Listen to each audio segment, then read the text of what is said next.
Daniel, on poursuit avec RWE, le conglomérat allemand à la pointe dans les énergies renouvelables, qui termine bien l'année à la faveur d'un second semestre florissant.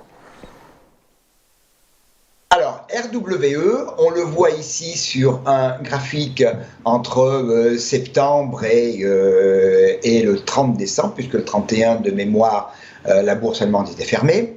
Donc, on était dans une première période à l'intérieur d'une zone de consolidation.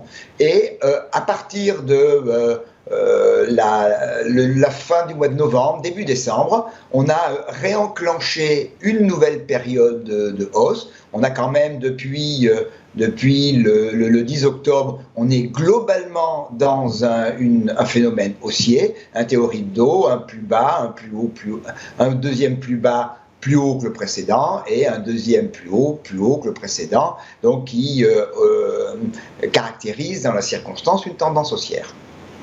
Cette tendance, depuis la fin du mois de novembre, donc jusqu'à la fin du mois de décembre, sur un peu plus d'un mois, est rentrée dans une période de consolidation à plat entre 34,12 et 35,50 euros.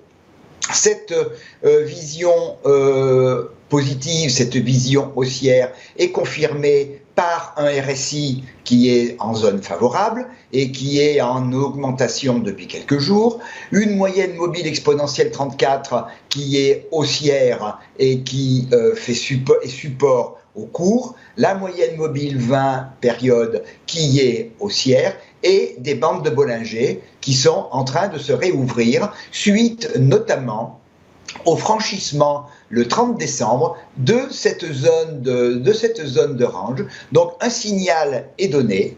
Moi j'aime bien que le lendemain, c'est-à-dire aujourd'hui, ce soit confirmé, et donc qui nous permettrait à l'actif donc de progresser et de continuer sa tendance haussière au-dessus de sa consolidation. Alors j'ai sur le tracé, sur le dernier mouvement impulsif de l'actif et sa consolidation autour du 38,2 de Fibonacci, j'ai tracé les extensions de Fibonacci et j'ai également indiqué les résistances techniques précédentes. Et on s'aperçoit que tout cet ensemble fonctionne très bien, d'autant plus si je rajoute un autre élément d'analyse technique qui est comme objectif de sortie d'une zone de range, qui est la projection vers le haut de la hauteur du range. Cela nous donnerait comme premiers objectifs 36,81, 37,56, et puis j'ai pas voulu trop écraser la figure. La zone suivante, c'est autour de 38,60, qui est à la fois une zone de résistance et l'extension 1,272 de Fibonacci.